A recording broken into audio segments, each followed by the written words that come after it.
Em entrevista ao canal PH Vox, o embaixador Ernesto Araújo, ex-ministro de Relações Exteriores, explicou o significado do ato do Estado de Israel de declarar o presidente Lula uma persona non grata. O diplomata explicou: essa declaração do primeiro-ministro Netanyahu de Lula como persona non grata, isso é raríssimo nas relações internacionais, porque o termo persona non grata e sua utilização, quase sempre ele se faz no ambiente de uma embaixada.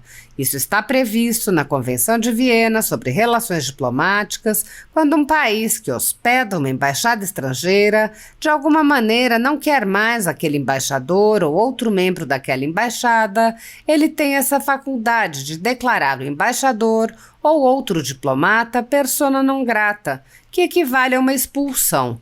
Araújo explicitou: normalmente se entende que essa pessoa tem um par de dias aí para deixar o país. Apontando que a declaração em si já é rara, o diplomata prosseguiu explicando que no caso em questão foi o presidente de um país que foi declarado persona non grata. Ele disse: é gravíssimo. Araújo apontou que quando o embaixador, por algum motivo, é declarado persona non grata, ele deve ser substituído, mas a relação entre os chefes de Estado ou chefes de governo é preservada. O diplomata comparou: mas quando Netanyahu diz que o Lula é persona non grata e sustenta que o problema está nessa relação com o chefe de Estado e que, portanto, já extrapolou, digamos, da esfera dos entendimentos diplomáticos, isso significa muito mais do que dizer: olha, não queremos que o Lula venha a Israel, porque isso significa dizer: olha, nós repudiamos essa pessoa, repudiamos o governo. O embaixador explicou que o nome do próprio país está em jogo. Araújo disse: e isso é gravíssimo. Ele está arrastando o nome do Brasil para uma situação como essa. Eu não me lembro de nenhum caso disso ter acontecido, de um chefe de Estado ser declarado persona non grata. Então, é uma consequência muito pesada. Ernesto Araújo desabafou: é um atestado de canalice que Lula e sua diplomacia estão assinando.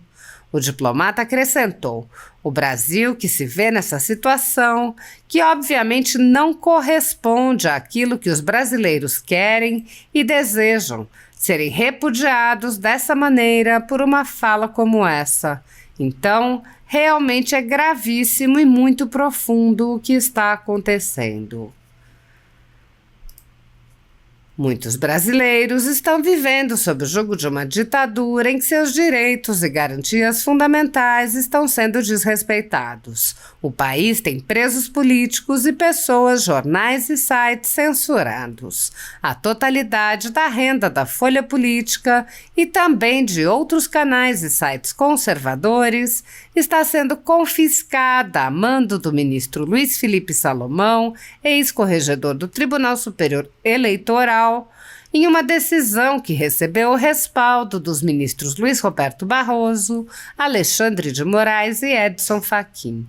Todos os rendimentos de mais de 31 meses de trabalho de jornais, canais e sites conservadores estão sendo retidos sem previsão legal. Anteriormente, a Folha Política teve sua sede invadida e todos os seus equipamentos apreendidos a mando do ministro Alexandre de Moraes, em inquérito que foi arquivado por falta de indícios de crime.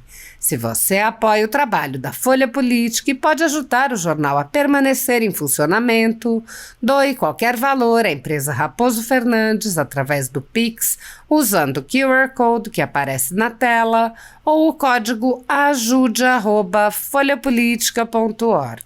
Caso não utilize Pix, há a opção de transferência bancária para a conta da empresa Raposo Fernandes, disponível na descrição deste vídeo e no comentário fixado no topo.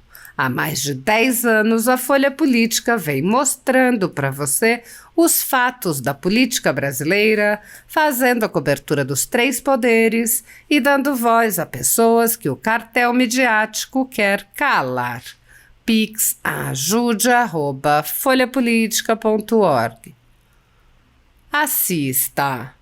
Muito obrigado, senhor Sepúlveda. E então, ministro Ernesto, eu gostaria de começar com o senhor perguntando, né, e pedindo para o senhor explanar para a nossa audiência o que significa ser classificado como persona non grata, lembrando que o Lula é o primeiro chefe de Estado brasileiro, o primeiro presidente, né, na República a ter esta classificação por outro país, e como o senhor enxerga também as respostas que o governo brasileiro vem sinalizando até o momento.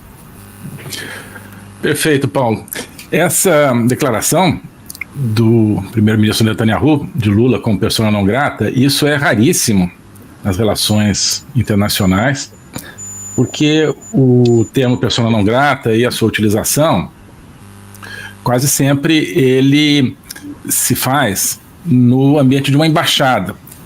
Isso inclusive está previsto na Convenção de Viena sobre as relações diplomáticas, quando um país que hospeda uma embaixada estrangeira de alguma maneira não quer mais aquele embaixador ou outro membro daquela embaixada, ele tem essa faculdade de declarar o embaixador ou outro diplomata persona non grata, que equivale a uma expulsão. Significa, olha, você não é mais bem-vindo nesse país, e a linguagem diplomática para dizer, olha, não, né, queremos te ver pelas costas. Normalmente, né, se entende que essa pessoa tem um par de dias aí para deixar o país, né?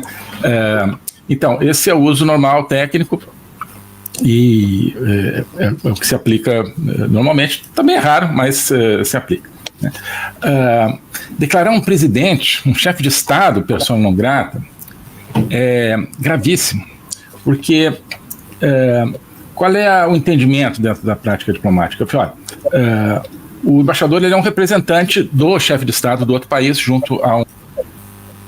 Então, olha, esse embaixador que não agradou a um ponto de aquele país não o querer mais, né? Mas preserva-se a relação entre os chefes de Estado e chefes de governo, né? Inclusive a expulsão se dá por isso. Olha, esse cara aqui que está te representando mal, ele causou muito desconforto aqui, então por favor, não quero mais ver esse cara aqui, manda outro, né? Basicamente essa é a ideia da persona non grata. Quando um chefe de Estado, né, um chefe de governo, no caso do Benjamin Netanyahu, mas acho que o presidente de Israel também se manifestou no mesmo sentido, né, que é o chefe de Estado, mas quando Netanyahu diz, olha, Lula é persona non grata,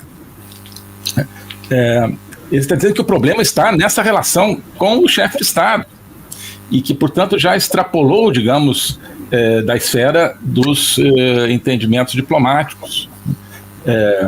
Isso significa muito mais do que dizer, olha, não queremos que o Lula venha ao Brasil, que venha a Israel, no caso, né? Significa dizer, olha, nós repudiamos essa pessoa, repudiamos o governo, portanto, através dele, né, é o nome do Brasil que está em jogo, né? É o nome do Brasil que está em jogo. Ou seja, Lula está agindo ali como um chefe de Estado que está sendo repudiado por um outro chefe de Estado. Isso é gravíssimo. Ele está arrastando o nome do Brasil para uma situação como essa. Eu não me lembro de nenhum caso disso ter acontecido, tá? De um chefe de Estado ser declarado persona non grata, né? Então, é uma consequência muito pesada. Eu estava pensando assim, olha, isso vai além de uma crise diplomática agora, né? Se me permitem uma informalidade, mas é um atestado de canalice que o Lula e sua diplomacia estão assinando, né? Chegou a um ponto de, olha, serem indigitados, né, no mundo livre, sobretudo, como pessoas repudiadas, tá certo? E a consequência é para o Brasil, porque ele é o chefe de Estado do Brasil, portanto é o Brasil que se vê nessa situação que obviamente não corresponde àquilo que os brasileiros querem e desejam, né, serem repudiados dessa maneira por uma fala como essa. Então realmente é gravíssimo e muito profundo o que está acontecendo. Muito bem. Senhor Sepúlveda, por favor, meu caro, as impressões do senhor, e fique à vontade também para fazer alguma pergunta para o ministro Ernesto. Bom, eu queria saudar o ministro Ernesto, né, porque ainda não tínhamos aqui, você ainda não tinha colocado o ministro Ernesto aqui no painel, e dizer que é uma alegria estar com ele e ouvir as palavras dele, que foi chanceler do Brasil e que deu e tentou arduamente mudar esse rumo da diplomacia brasileira que nós estamos vendo agora. Eu queria começar por citar uma frase do Nelson Rodrigues que o Almir Pazianotto, que também foi ministro no passado, né? Ele pôs há uns dias atrás no Twitter dele, ele dizia o seguinte: o Brasil deixou de ser o Brasil, estamos sendo esmagados pelo anti-Brasil. Eu acho que isso resume o que nós estamos vivendo. Eu queria lembrar também que quando era chanceler, o ministro Celso Amorim, no primeiro governo do Lula, ele fez uma declaração que eu nunca mais me esqueci, e que ele diz o seguinte: se vocês quiserem entender a linha ideológica do governo do Lula, olhem para a política externa. E nós estamos vendo isso. Nós estamos vendo isso. Todos aqueles que estão dizendo que é um equívoco, que é um deslize, que é não sei o que do Lula, não é. Isto é pensado, e tanto é que você não vê nenhum recuo a respeito desta comparação absurda.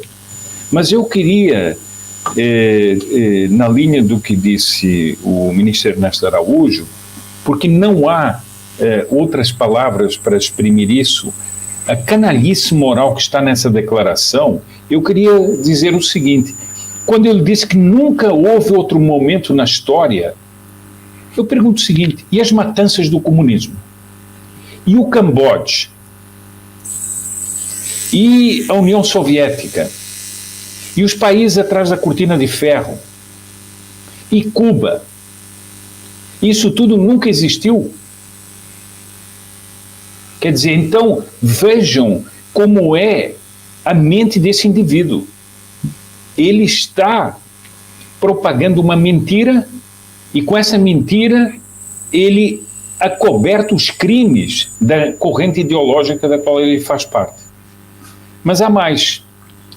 Eu diria que nós estamos observando e constatando na pessoa do Lula e dos seus apaniguados, nós estamos constatando aquilo que foi uma realidade na Segunda Guerra Mundial, que é o comunismo e o nazismo de mãos dadas. É isso que nós estamos assistindo. E nós estamos vendo que a investida contra Israel é sistemática da parte do Lula. E eu termino por fazer este primeiro comentário no seguinte sentido. A parte da questão aqui sobre o Estado de Israel ou não o Estado de Israel, neste momento da história, o Estado de Israel é um contraforte das sociedades que ainda têm alguma liberdade e das sociedades que ainda primam contra os totalitarismos. E se houver uma derrubada desse contraforte, o Ocidente será profundamente atingido. E o Sr. Lula, que está alinhado ao que nós podíamos dizer os fora da lei internacionais, porque essas declarações vieram juntas com o acobertamento da morte do Navalny, portanto com o acobertamento do ditador Putin, que está fazendo uma guerra de agressão contra a Ucrânia.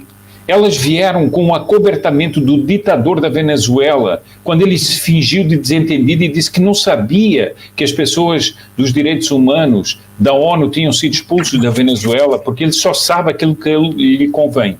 Então, ele está querendo ser uma figura de destaque desses fora da lei internacionais, porque há um plano que é a destruição do resto de ordem internacional que ainda existe por esses grupos grupos de narcotraficantes, governos totalitários que estão todos mancomunados. E eu digo-lhe uma coisa para terminar: as mentiras que estão sendo ditas pela Sra. Gleisi Hoffmann, pelo governo do Brasil, pelo Sr. Celso Amorim, não duram 2 minutos. Porque se o Lula repudiasse o terrorismo a Hamas, ele teria feito uma declaração repudiando o apoio que o Hamas lhe deu depois das declarações contra Israel. E ele não fez isso.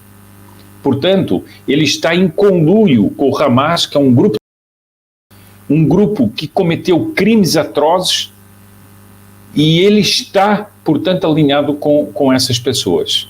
Isso é o primeiro, digamos assim, o que eu faria assim, um primeiro apanhado de todo esse caso. Perfeito, senhor Sepúlveda. Globalismo existe, é uma coisa concreta. Ele é composto pelo Great Reset do Fórum Econômico Mundial, pelo projeto hegemônico da China, pelo programa de manipulação e conquista da América do Sul pelo Foro de São Paulo e outros elementos. E esses elementos eles atuam uns em benefício dos outros, sempre, principalmente através do controle da linguagem, porque o controle da linguagem é o controle do nosso pensamento. Então nós estamos tendo o nosso pensamento reprogramado, e essa reprogramação vai contra a nossa liberdade, vai contra a essência do ser humano. Isso é o globalismo. Com base nesse estudo, nessa experiência, é que eu criei o curso de Logopolítica. Toda semana eu dou aulas sobre geopolítica, literatura, filosofia, cultura de um modo geral, tudo isso em conjunto formando um espaço de conhecimento que eu denomino a logopolítica, para nós não apenas entendermos a ameaça do globalismo, mas podermos nos contrapor a ela. Se você quiser entrar nesse projeto de conhecer o globalismo e enfrentar o globalismo, clique aqui.